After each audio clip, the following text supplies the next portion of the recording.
చాంగు భళ్ళ ఔరా అమ్మక చెల్ల ఆలకించి నమ్మడమెల్ల అంత వింత గాథల్లో ఆనందలాల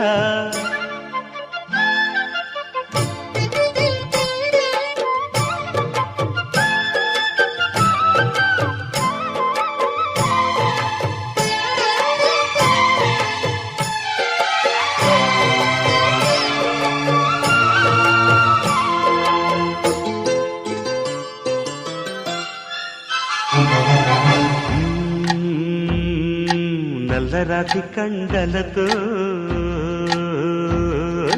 కరుకైన వాడి